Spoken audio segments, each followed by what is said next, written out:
नमस्कार, आप देख रहे हैं आर्या न्यूज और मैं हूं आपके साथ साक्षी जाता हूं। शुरुआत करेंगे बड़ी खबर के साथ, जब किसान आंदोलन के चलते किसान यूनियन ने जो है सुप्रीम कोर्ट में याचिका दायर की है। बता दें, सुप्रीम कोर्ट तक किसानों की लड़ाई पहुंच चुकी है।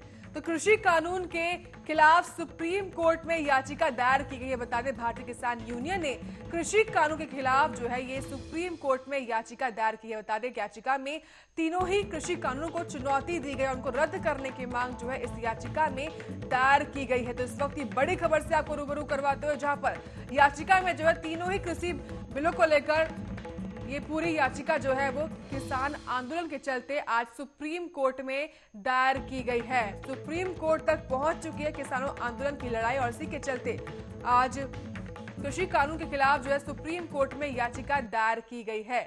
लगातार जिस तरीके से देश भर में विरोध प्रदर्शन जारी, और ऐसे में सुप्रीम कोर्ट का सहारा फिलहाल किसानों को लेना पड़ रहा है, जहां पर इसी के चलते तीनों कृषि कानून के विरोध के चलते जो है सुप्रीम कोर्ट में याचिका दायर की गई है।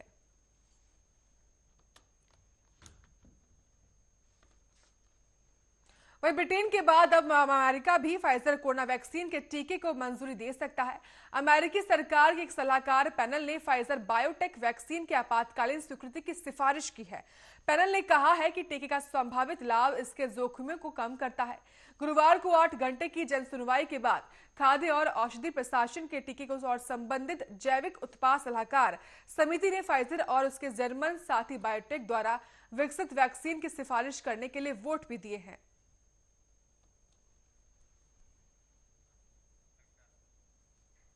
वहीं पश्चिम बंगाल में अपने 2 दिवसीय दौरे के दूसरे दिन भाजपा के राष्ट्रीय अध्यक्ष जेपी नड्डा ने डायमंड हार्बर के दक्षिण 24 परगना में कार्यक्रम को संबोधित किया।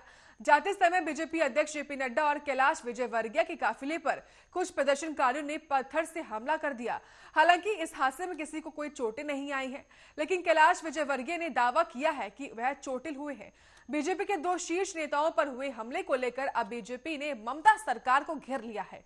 घटना के बाद गुरुवार की शाम एक प्रेस कॉन्फ्रेंस में बीजेपी चीफ जेपी नड्डा ने अपने ऊपर हुए हमलों को लेकर पश्चिम बंगाल में सत्तारूढ़ पार्टी टीएमसी को आड़े हाथों लिया। जेपी नड्डा ने कहा कि ये घटना बंगाल के बारे में गलत धारणा बनाने के लिए प्रमाण के रूप में हमारे सामने आती है। साफ दिखता है कि यहाँ अराजकता है और पॉलिटिकल डिबेट के लिए यहाँ पर कोई स्थान नहीं है। उन्होंने ये भी कहा कि जो बंगाल विचारों के आदान प्रदान के लिए जाना जाता था, बंगाल जिसे देश और दुनिया को दृष्टि दी थी, और वहीं बंगाल में ऐसी घटना होना बेहद ही शर्मनाक है। कि आज जो दिन में घटना घटी है वह बहुत ही बंगाल के बारे में एक गलत धारणा बनाने के लिए एक प्रमाण के रूप में हम सबके सामने आती है। साफ दिखता है कि यहां लॉलेसनेस है, अराजकता है, असहिष्णुता है, इनटॉलरेंस है, और पॉलिटिकल डिबेट के लिए कोई भी स्थान नहीं है। बंगाल जो विचारों के आदान प्रदान के लिए जाना जाता रहा, बंगाल जिसने देश और दुनिया को दृष्टि दी है, बंगाल जहां रविंद्रनाथ टैगोर, गुरुदेव जिन्होंने विचारों से दुनिया को जीता है, जहां स्वामी विवेकानंद ने अपने विचारों से दुनिया को जीता है, जहां हमारे श्री अरबिंदो ने अपने विचारों से दुनिया को जीता है, उस बंगाल में आज ममता सरकार ने जिस तरीके से राजनीतिक घटनाक्रम चला रही हैं, वह प्रजातंत्र के लिए अत्यंत घातक, it is detrimental to the Indian democracy. और यह स्पष्ट बताता है कि इनटॉलरेंस दाय नेम इज ममता, असहिष्णुता। आज हमारे 8 बच्चे हॉस्पिटल में हैं। मैं बताना चाहता हूं कि भारतीय जनता पार्टी का एक एक कार्यकर्ता उन बच्चों के साथ है, वो बंगाल के बच्चे हैं, और उन बच्चों के साथ तय जिंदगी खड़े रहेंगे जिनके ऊपर ये अटैक हुआ है। आज आप मेरे बुलेट प्रूफ व्हीकल पर देख सकते हैं, बाहर के विंड स्क्रीन में the impact of the brick. It was because of bulletproof vehicle that I was saved. But Kailash ji का बायां हाथ फ्रैक्चर भी हुआ और जिस तरीके से इनकी गाड़ी को आप देखिए, कोई शीशा नहीं बचा है। पत्रकार हमारे साथ थे, they must have seen. Mukul Roy ji हैं, आप देख रहे हैं इनको, कोई बचा नहीं। हमारे अनुपम हजारा जी हैं, उनकी व्हीकल्स सारी की सारी, यानी एडमिनिस्ट्रेशन हैज क्रम्बल्ड। हमारे राहुल जी का, इनकी भी व्हीकल बची नहीं। शिव प्रकाश जी के जो सहयोगी हैं उनको बुरी तरीके से घायल हुए हैं। खबरों में आगे बढ़ेंगे, रुक करेंगे बड़ी खबर का, जहां पर बच्चों की मौत से एक बार फिर से दहला है राजस्थान का कोटा सरकारी अस्पताल। बता दें 24 घंटे में 9 बच्चों की मौत हो चुकी है। वहीं पिछले साल हुई थी 100 बच्चों की मौत। बता दें राजस्थान के कोटा का जेके लोन अस्पताल का ये पूरा मामला है, जहां 24 घंटे में 9 बच्चों की जान जा चुकी है। बता दें पिछले साल ही 100 बच्चों ने इस अस्पताल में जो है अपनी जान गंवाई थी, और इसी के चलते एक बार फिर से ये अस्पताल जो है सुर्खियों में आ चुका था। एक बार फिर से बच्चों की मौत का मामला इस अस्पताल में देखने को मिला। तो 24 घंटे बता दें 9 बच्चों ने अपनी जान गंवा दी है।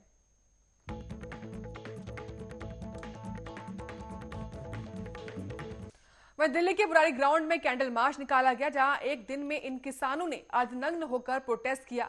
तो वहीं कल शाम को उन्होंने कैंडल मार्च निकालकर कहा कि वह सरकार को जगाना चाहते हैं, वहीं की किसान विरोधी तीनों बिलों को वापस ले। किसानों का यह भी कहना है कि जो सरकार भटक गई है, उस सरकार को रास्ता दिखाने के लिए उन्होंने कैंडल मार्च निकाला है। किसानों का यह भी कहना है कि एमएसपी पर सख्त कानून बनाते हुए तीनों बिलों को तुरंत वापस लाना चाहिए, और साथ ही वरना किसान हटने वाले नहीं हैं। दिल्ली में पिछले कई 15 दिनों से बॉर्डर सील है। बता दें कई राज्यों को जोड़ने वाले हाईवे सील होने के चलते बड़ी संख्या में लोगों के रोजगार भी प्रभावित होने लगे हैं।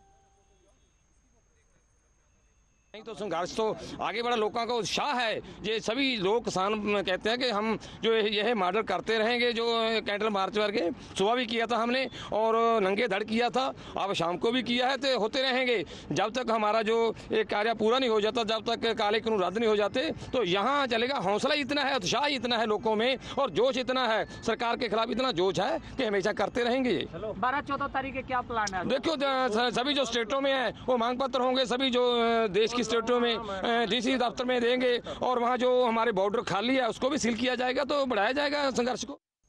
वहीं फर्रुखाबाद के अमृतपुर क्षेत्र में तिलक समारोह में हुई हर्ष फायरिंग में गोली लगने से एक युवक घायल हो गया, जिससे तिलक समारोह में अफरा तफरी मच गई।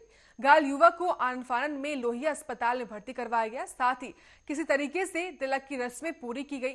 घटना की सूचना मिलते ही सीओ और पुलिस मौके पर पहुंचे। बता दें और घटनास्थल का निरीक्षण कर तहरीर के आधार पर आरोपी युवक के खिलाफ मुकदमा दर्ज कर लिया गया है। साथ ही युवक की गिरफ्तारी के लिए टीमों का गठन भी कर दिया गया है, और युवक की फिलहाल इस पूरे मामले को लेकर तलाश भी शुरू कर दी गई है। जहां पर हर्ष फायरिंग का ये पूरा मामला, जहां हर्ष फायरिंग के चलते एक युवक को गोली लग गई है। ग्राम हुसैनपुर में रेवाड़ी राठौर के लड़के महिपाल का कल रात में तिलक था। तिलक के दौरान एक बगल के गांव के नन्हे आए और यहाँ एक नाई जिसका नाम राजू था, जिससे उनकी बातचीत हुई।